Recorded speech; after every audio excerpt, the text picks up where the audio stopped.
നമ്മൾ മനസ്സിലാക്കേണ്ടത്, നമുക്കറിയാം ഇപ്പൊ പോപ്പുലർ ഫ്രണ്ട് എന്ന് പറയുന്ന മതഭീകരവാദ സംഘടനയെ കേന്ദ്ര സർക്കാർ നിരോധിച്ചു.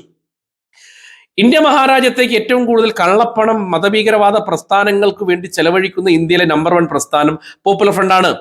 പാകിസ്ഥാനിൽ നിന്നും ഇസ്ലാമിക ഭീകരവാദികളെ IS അടക്കം പണം സ്വീകരിച്ചുകൊണ്ടാണ് പോപ്പുലർ ഫ്രണ്ടിന്റെ പ്രവർത്തനം മുന്നോട്ട് പോയിട്ടുള്ളത്. ഈ പോപ്പുലർ ഫ്രണ്ട് ഈ ഇന്ത്യ മഹാരാജ്യത്ത് പ്രവർത്തിക്കുന്നത് പാകിസ്ഥാന് വേണ്ടിയിട്ടാണ്, ഇന്ത്യയെ തകർക്കാൻ വേണ്ടിയിട്ടാണ്, ഇവിടുത്തെ ഹിന്ദു സമൂഹത്തെ ഉന്മൂലനം ചെയ്യാൻ വേണ്ടിയിട്ടാണ്. അങ്ങനെയുള്ള ആളുകൾക്ക് ഫണ്ട് ചെയ്തിട്ടുള്ള 13,000-ഓളം ആളുകളുണ്ട്. അത് മലയാളികളുണ്ട്, വിവിധ ദേശക്കാരുണ്ട്, ഭൂരിപക്ഷവും മലയാളികളാണ്. അത്തരത്തിലുള്ള ആളുകളുടെ ഇടപെടലും കൂടി ഇത്തരം ഒരു സ്വീകരണത്തിൽ ഉണ്ടായിട്ടുണ്ടോ എന്നുള്ളത് കൃത്യമായി അന്വേഷണ ഏജൻസികൾ കണ്ടെത്തണം. എന്നെ പോലെ ഏജൻസികൾ കൃത്യമായിട്ട് ഇത്തരം ആളുകളെ കണ്ടെത്തി അവരുടെ സ്വത്തുക്കൾ ഈ കേരളത്തിലായിക്കോട്ടെ, ഈ കേരളത്തിലെ ഇന്ത്യയുടെ മണ്ണിൽ രാജ്യവിരുദ്ധരായിട്ടുള്ള ആളുകൾക്ക് ജീവിക്കാനുള്ള അർഹതയില്ല, ഒരു സംശയം വേണ്ട. അവർ പാകിസ്ഥാനിലോ അഫ്ഗാനിസ്ഥാനിലോ ഇനി IS-ലേക്ക് സിറിയയിലേക്ക് ആടുമേക്കാനൊക്കെ പോയിക്കോട്ടെ, ഈ കേരളത്തിന്റെ മണ്ണിൽ ഇന്ത്യയുടെ മണ്ണിൽ രാജ്യവിരുദ്ധ ശക്തികളെ വെച്ച് ഉറപ്പിക്കാൻ സാധിക്കില്ല. നമസ്കാരം. നമസ്കാരം. ദുബായിൽ മലയാളികൾ പാകിസ്ഥാൻ ക്രിക്കറ്റ് താരങ്ങളായിട്ടുള്ള ഷഹീദ് അഫ്രീദിയെയും അതോടൊപ്പം തന്നെ ഉമ്മർ ഗുലിനെയും ഒരു പ്രോഗ്രാമിൽ പങ്കെടുപ്പിച്ച് ക്ഷണിച്ചു വരുത്തുന്ന ഒരു സാഹചര്യം ഉണ്ടായി. ഇത് ഇപ്പോ രാജ്യവ്യാപകമായിട്ട് ചർച്ച ചെയ്യണം. ഇന്ത്യ മഹാരാജ്യത്തിന് മലയാളികൾ നാണക്കേടുണ്ടാക്കി എന്നുള്ള രീതിയിലേക്കുള്ള ഒരു വലിയ രീതിയിലുള്ള ഒരു സംഭവമായി മാറിയിരിക്കുകയാണ്. എങ്ങനെ കാണുന്നു ഈ ഒരു വിഷയത്തെ? തീർച്ചയായും നമ്മുടെ രാജ്യത്തിനാകമാനം അപമാനകരവും, ലോക മലയാളികളുടെയും ലോകത്തിന്റെ മുമ്പിൽ മലയാളികൾ എല്ലാവരും തന്നെ തലകുനിക്കുന്ന ഒരു സാഹചര്യവും നമ്മൾ ഈ കാണുന്ന ദുബായിൽ നടന്ന സംഭവവുമായി ബന്ധപ്പെട്ട് നമ്മൾ എല്ലാവരും കണ്ടു. കാരണം നമ്മൾ മനസ്സിലാക്കേണ്ട പ്രധാനപ്പെട്ട കാര്യം, പെഹൽഗാമിന് ശേഷം ഇന്ത്യ നടത്തിയിട്ടുള്ള വലിയ രീതിയിലുള്ള തിരിച്ചടി, പാകിസ്ഥാന്റെ തീവ്രവാദ കോട്ടക്കൊത്തങ്ങളിൽ ഇന്ത്യൻ സൈന്യം നടത്തിയിട്ടുള്ള ധീരോചിതമായിട്ടുള്ള അവിടുത്തെ ഭീകരവാദി വേട്ട, ആ വേട്ടയിലൊക്കെ വിറങ്ങലിച്ചു നിൽക്കുന്ന പാകിസ്ഥാൻ, ആ പാകിസ്ഥാനിൽ ഇന്ത്യ വിരുദ്ധ മുദ്രാവാക്യങ്ങൾ ഉയർത്തിക്കൊണ്ട് ഇന്ത്യക്കെതിരെ എല്ലാ കാലഘട്ടത്തിലും ഇന്ത്യ വിരുദ്ധതയും രാജ്യവിരുദ്ധതയും ഹിന്ദു വിരുദ്ധതയും വലിയ രീതിയിൽ പറയുന്ന ഒരു കളിക്കാരനാണ് ഷഹീദ് അഫ്രീദി. അങ്ങനെയുള്ള അഫ്രീദിയെ മലയാളികളായിട്ടുള്ള ഒരു പറ്റം തെമ്മാടിക്കൂട്ടം, ആ വാക്ക് തന്നെയാണ്, അത് സഭ്യമായിട്ടുള്ള പദമാണെന്ന് എനിക്ക് പറയാൻ സാധിക്കില്ല, പക്ഷെ എങ്കിൽ പോലും അങ്ങനെ പറയാതെ ഒരു പറ്റം തെമ്മാടിക്കൂട്ടം, തീവ്രവാദി സംഘങ്ങൾക്ക് വേണ്ടി പ്രവർത്തിക്കുന്ന സ്ലീപ്പർ സെല്ലുകളായിട്ടുള്ള ആളുകൾ, അവർ അവിടെ ഇത്തരത്തിലുള്ള ഒരു വലിയ സ്വീകരണം നൽകുമ്പോൾ തന്നെ നമുക്ക് മനസ്സിലാക്കേണ്ട കാര്യം, ഈ രാജ്യത്ത് മലയാളികൾക്കിടയിലുള്ള തീവ്രവാദ ശക്തികളുടെയും മതഭീകരവാദ ശക്തികളുടെയും രാജ്യവിരുദ്ധ ശക്തികളുടെയും സ്വാധീനം എത്രത്തോളം വലുതാണ് എന്നുള്ളതാണ്. അതിനകത്ത് പെട്ടിട്ടുള്ള ആളുകളുടെ ലിസ്റ്റൊക്കെ നമ്മൾ കൃത്യമായി പരിശോധിച്ചപ്പോൾ നമുക്ക് മനസ്സിലാക്കാൻ സാധിക്കുന്നത്, ഇവരൊക്കെ ഈ പോപ്പുലർ ഫ്രണ്ട് ഇടതുപക്ഷ കമ്മ്യൂണിസ്റ്റ് പശ്ചാത്തലമുള്ള ആളുകളാണ്. അതിനകത്ത് ചില ആളുകളൊക്കെ നമ്മൾ ബിടെക് അലുമിനിയുടെ പേരിലാണ് അവർ സംഘടിപ്പിച്ചിട്ടുള്ളത്. അതിലെ പല ആളുകളും SFIയുടെ അടക്കമുള്ള യൂണിയനുകളുടെ ചെയർമാൻ അടക്കമുള്ള ആളുകളുണ്ട്. അപ്പൊ നോക്കി, ഈ കേരളത്തിൽ ആഗോള മതഭീകരവാദ സംഘടനകൾക്കും ഈ ലോകത്തിലെ ഇസ്ലാമിക ഭീകരതയുടെ ഈറ്റില്ലമായിട്ടുള്ള ആ പാകിസ്ഥാന് ജയ് വിളിക്കുകയും ഇന്ത്യ വിരുദ്ധ മുദ്രാവാക്യം വിളിക്കുന്ന ഷഹീദ് അഫ്രീദിക്ക് സ്വീകരണം നൽകുന്നതിലൂടെ ഇവർ കൃത്യമായിട്ടുള്ള രാജ്യവിരുദ്ധതയാണ് അവിടെ നടപ്പിലാക്കിയിട്ടുള്ളത്. രാജ്യവിരുദ്ധതയുടെയും രാജ്യദ്രോഹികളായിട്ടുള്ള ആളുകളുടെ കൂടെയാണ് ഞങ്ങൾ എന്ന് ഐക്യകണ്ഠേന ഒരു പറ്റം മലയാളികളായിട്ടുള്ള ആളുകൾ അവിടെ അവർക്ക് അനുകൂലമായ മുദ്രാവാക്യം വിളിച്ചുകൊണ്ടും സ്വീകരണം നൽകിക്കൊണ്ടും ചെയ്തിട്ടുള്ളതാണ്. അപ്പൊ അത് അങ്ങേറ്റം രാജ്യദ്രോഹകരമായ കുറ്റമാണ് എന്നാണ് ഞങ്ങൾക്ക് പറയാനുള്ളത്. നമ്മൾ മനസ്സിലാക്കേണ്ടത്, നമുക്കറിയാം ഇപ്പൊ പോപ്പുലർ ഫ്രണ്ട് എന്ന് പറയുന്ന മതഭീകരവാദ സംഘടനയെ കേന്ദ്ര സർക്കാർ നിരോധിച്ചു. ഇന്ത്യ മഹാരാജ്യത്തേക്ക് ഏറ്റവും കൂടുതൽ കള്ളപ്പണം മതഭീകരവാദ പ്രസ്ഥാനങ്ങൾക്ക് വേണ്ടി ചെലവഴിക്കുന്ന ഇന്ത്യയിലെ നമ്പർ 1 പ്രസ്ഥാനം പോപ്പുലർ ഫ്രണ്ടാണ്. പാകിസ്ഥാനിൽ നിന്നും ഇസ്ലാമിക ഭീകരവാദികളെ IS അടക്കം പണം സ്വീകരിച്ചുകൊണ്ടാണ് പോപ്പുലർ ഫ്രണ്ടിന്റെ പ്രവർത്തനം മുന്നോട്ട് പോയിട്ടുള്ളത്. ഈ പോപ്പുലർ ഫ്രണ്ട് ഈ ഇന്ത്യ മഹാരാജ്യത്ത് പ്രവർത്തിക്കുന്നത് പാകിസ്ഥാന് വേണ്ടിയിട്ടാണ്, ഇന്ത്യയെ തകർക്കാൻ വേണ്ടിയിട്ടാണ്, ഇവിടുത്തെ ഹിന്ദു സമൂഹത്തെ ഉന്മൂലനം ചെയ്യാൻ വേണ്ടിയിട്ടാണ്. അങ്ങനെയുള്ള ആളുകൾക്ക് ഫണ്ട് ചെയ്തിട്ടുള്ള 13,000-ഓളം ആളുകളുണ്ട്. അത് മലയാളികളുണ്ട്, വിവിധ ദേശക്കാരുണ്ട്, ഭൂരിപക്ഷവും മലയാളികളാണ്. അത്തരത്തിലുള്ള ആളുകളുടെ ഇടപെടലും കൂടി ഇത്തരം ഒരു സ്വീകരണത്തിൽ ഉണ്ടായിട്ടുണ്ടോ എന്നുള്ളത് കൃത്യമായി അന്വേഷണ ഏജൻസികൾ കണ്ടെത്തണം.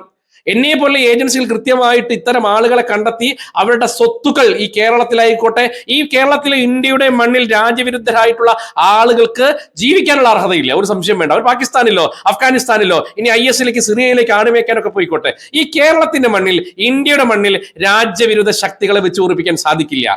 അതുകൊണ്ട് അടിയന്തരമായിട്ട് NIA പോലെയുള്ള അന്വേഷണ ഏജൻസികൾ ഇതിനകത്ത് കൃത്യമായി അന്വേഷണം നടത്തണം. യഥാർത്ഥ കുറ്റവാളികളായിട്ടുള്ള ഇത്തരത്തിലൊരു ചടങ്ങ് സംഘടിപ്പിച്ചിട്ടുള്ള ബുദ്ധി കേന്ദ്രങ്ങളെ കണ്ടെത്തണം. ആ ബുദ്ധി കേന്ദ്രങ്ങളുമായി കേരളത്തിലെ ജമാഅത്ത് ഇസ്ലാമിക്കും പോപ്പുലർ ഫ്രണ്ടിനും മതഭീകരവാദ സംഘടനകൾക്കൊക്കെയുള്ള പങ്ക് വ്യക്തമാക്കണം. അതിനു പിന്നിൽ പ്രവർത്തിച്ചിട്ടുള്ള രാഷ്ട്രീയ മത സംഘടന സാമുദായിക ശക്തികളെ മുഴുവൻ വെളിച്ചത്തിലേക്ക് കൊണ്ടുവരാൻ വേണ്ടിയിട്ട് അന്വേഷണ ഏജൻസികൾ തയ്യാറാകണം. അതുകൊണ്ട് നോക്കി ഈ സംഭവം ഉണ്ടായി. ഇത്രയും വലിയ രാജ്യവിരുദ്ധ സംവിധാനം നടന്നിട്ടും, രാജ്യവിരുദ്ധമായിട്ടുള്ള ഒരു വലിയ കൂട്ടായ്മ നടന്നിട്ടും ഇവിടുത്തെ ഏതെങ്കിലും മുഖ്യമന്ത്രിയോ ഇവിടുത്തെ മന്ത്രിമാരോ ഏതെങ്കിലും സംഘടനയിൽപ്പെട്ട ആളുകളോ പ്രതികരിക്കുന്നത് നമ്മളാരും കണ്ടിട്ടില്ല. കാരണം നമ്മൾ എപ്പോഴും പറയാറുണ്ട്, ഇവിടുത്തെ രണ്ട് മുന്നണികളും ഇവിടുത്തെ മതഭീകരവാദ പ്രസ്ഥാനങ്ങളെ താലോലിക്കുകയാണ്. ഇവിടെ പോപ്പുലർ ഫ്രണ്ടിനെ വളർത്താനുള്ള ശ്രമം ഉണ്ടായിട്ടുണ്ട്, ഇവിടെ IS അനുകൂലമായിട്ടുള്ള ആളുകളെ സൃഷ്ടിക്കാനുള്ള ശ്രമം ഉണ്ടായിട്ടുണ്ട്, മതഭീകരവാദ സംഘടനയ്ക്കുള്ള ഫണ്ടിങ് നടക്കുന്ന ഏറ്റവും പ്രധാനപ്പെട്ട ഒരു സ്ഥലമായിട്ട് കേരളം മാറിയിട്ടുണ്ട്. അതുകൊണ്ട് നമ്മൾ പൊതുവെ പറയാറുണ്ട്, ഇസ്ലാമിക മതഭീകരവാദത്തിന്റെ ഭൗതിക ശക്തി കേന്ദ്രമായ ഈ കേരളത്തിൽ ഇത്തരത്തിലുള്ള സംഭവങ്ങൾക്ക് മലയാളികൾ ചുക്കാൻ പിടിക്കുമ്പോൾ ഈ രാജ്യത്തിന്റെ ഐക്യത്തെയും അഖണ്ഡതയും തകർക്കാൻ വേണ്ടിയിട്ടാണ് ശ്രമിക്കുന്നത്. അത് വെച്ച് പൊറിപ്പിക്കാൻ സാധിക്കില്ല. രാജ്യവിരുദ്ധർക്ക് കടക്ക് പുറത്ത് എന്ന് നമുക്ക് പറയാൻ സാധിക്കുള്ളൂ. അത്തരത്തിലുള്ള രാജ്യവിരുദ്ധ ശക്തികളെ ഈ കേരളത്തിന്റെ അവരുടെ സ്വത്തുക്കളായിക്കോട്ടെ, അവരുടെ സർക്കാർ സംവിധാനത്തിലുള്ള അവരുടെ മുഴുവൻ പ്രോപ്പർട്ടികളായിക്കോട്ടെ, അവരുടെ ഇൻകം ആയിക്കോട്ടെ, ഇത്തരം കാര്യങ്ങൾ സമഗ്രമായ അന്വേഷണം നടത്തി ഈ രാജ്യദ്രോഹികളെ കൽത്തുറങ്കിൽ അടയ്ക്കണമെന്നാണ് പറയാനുള്ളത്. ഇവർക്ക് ഏത് രീതിയിലാണ് ഇതുപോലെ ഒരു പാകിസ്ഥാന്റെ ഒരു കളിക്കാരനെ അല്ലെങ്കിൽ ഇന്ത്യക്കെതിരെ നിരന്തരമായിട്ട് അധിക്ഷേപം, ഇന്ത്യ സൈന്യത്തെ യൂസ്ലെസ്സുകൾ എന്നുള്ള രീതിയിൽ പറയുന്നു, പെഹൽഗാം ആക്രമണം ഇന്ത്യ ആസൂത്രണം ചെയ്തിട്ട് പാകിസ്ഥാന്റെ തലയിൽ കെട്ടിവെക്കാൻ ശ്രമിക്കുന്നു, ഇന്ത്യക്കാർ ചെയ്തതാണ് ഈ ഒരു ആക്രമണം എന്നുള്ള രീതിയിലൊക്കെ പറയുക, ഇങ്ങനെ പ്രസ്താവനകൾ നടത്തുക, യഥാർത്ഥത്തിൽ ഒരു ലഷ്കർ ഇ തൊയ്ബ ഭീകരന്റെ സംസാരമാണ് ഈ ഷാഹിദ് അഫ്രീദി ഇവിടെ നാവുകളിൽ നിന്ന് എപ്പോഴും വരാറ്. ഇങ്ങനെ ഒരാളെ സ്വീകരിച്ച മലയാളികൾ, ഈ മലയാളികൾ ഇതുപോലൊരു സംഭവം ചെയ്തിട്ട് നമ്മുടെ സംസ്ഥാന സർക്കാരോ ഇവിടുത്തെ മുഖ്യ പ്രതിപക്ഷ പാർട്ടിയായിട്ടുള്ള കോൺഗ്രസോ അതിന്റെ നേതാക്കന്മാരോ ഒരു അക്ഷരം പോലും പറഞ്ഞിട്ടില്ല. മുഖ്യമന്ത്രി അടക്കുമ്പോൾ ഒരു അക്ഷരം പോലും സംസാരിച്ചിട്ടില്ല. എന്തുകൊണ്ടായിരിക്കാം ഈ ഒരു വിഷയത്തിൽ പ്രതികരിക്കാൻ? അല്ല, നമ്മൾ മനസ്സിൽ ഇത് പച്ചയായിട്ടുള്ള മതഭീകരവാദത്തിനോടുള്ള പ്രീണനമാണ്. ഹാഫിസ് സെയ്ദിനെ പോലെയാണ് ഷഹീദ് അഫ്രീദി അവിടെ ഇന്ത്യക്കെതിരെ മുദ്രാവാക്യങ്ങൾ വിളിപ്പിക്കുകയും ജനങ്ങളോട് ആഹ്വാനം ചെയ്ത്. കാരണം ഷഹീദ് അഫ്രീദിക്ക് കൃത്യമായിട്ടുള്ള ചില രാഷ്ട്രീയ ലക്ഷ്യങ്ങളുണ്ട്. അധികം പണ്ട് ക്രിക്കറ്റ് കളിക്കാരനാകുന്ന സമയം മുതൽ തന്നെ ഇന്ത്യ വിരുദ്ധ മുദ്രാവാക്യങ്ങളും രാജ്യവിരുദ്ധ മുദ്രാവാക്യങ്ങളും ഒക്കെ പറഞ്ഞിരുന്ന ഒരാളാണ്. കാരണം ഇന്ത്യ വിരുദ്ധ ഹിന്ദു വിരുദ്ധ കാര്യങ്ങൾ തന്നെയാണ് അദ്ദേഹം ക്രിക്കറ്റ് കളിക്കാരനാകുന്ന സമയത്ത് നമ്മൾ പറഞ്ഞത്. അതും നമ്മൾ പാകിസ്ഥാന്റെ ക്രിക്കറ്റ് കളിക്കാരനെ നമ്മൾ എന്തൊക്കെയാ പറയുക, ഇന്ത്യയിലെ രാജ്യസ്നേഹികളെല്ലാം തന്നെ ഒരു പ്രത്യേക വൈരാഗ്യ ബുദ്ധിയോടുകൂടി തന്നെയാണ് നമ്മൾ കണ്ടിട്ടുള്ളത്. അപ്പൊ അതുകൊണ്ട് സ്പോർട്സ് ആയെങ്കിൽ പോലും നമ്മൾ ഇന്ത്യയും പാകിസ്ഥാനും തമ്മിലുള്ള വൈകാരികമായിട്ടുള്ള ക്രിക്കറ്റ് മത്സരത്തിൽ പോലും രാജ്യസ്നേഹം നമ്മുടെ ഉള്ളിൽ ഉണ്ടാവാറുണ്ട്. ഇന്ത്യ തോൽക്കാറില്ല. പാകിസ്ഥാനെ തോൽപ്പിക്കുന്ന സമയത്ത് ഇന്ത്യൻ ക്രിക്കറ്റ് ടീം അനുഭവിക്കുന്ന വലിയൊരു സന്തോഷമുണ്ട്, ഇന്ത്യയിലെ ജനങ്ങൾ അനുഭവിക്കുന്ന സന്തോഷമുണ്ട്. അങ്ങനെയുള്ള ഒരു ക്രിക്കറ്റ് കളിക്കാരന് ഇപ്പോഴത്തെ ഒരു സാഹചര്യത്തിൽ നമ്മൾ മനസ്സിലാക്കണം, ഇതിനു മുമ്പ് പലത് അങ്ങനെയാണെങ്കിൽ ഈ ഷഹീദ് അഫ്രീദി ഫോമിൽ നിൽക്കുന്ന അല്ലെങ്കിൽ അതിന് സജീവമായി ക്രിക്കറ്റ് ഉണ്ടാകുന്ന അനവധി സമയങ്ങൾ ഉണ്ടായിട്ടല്ലോ. അപ്പോഴൊന്നും നമ്മൾ കണ്ടിട്ടില്ല.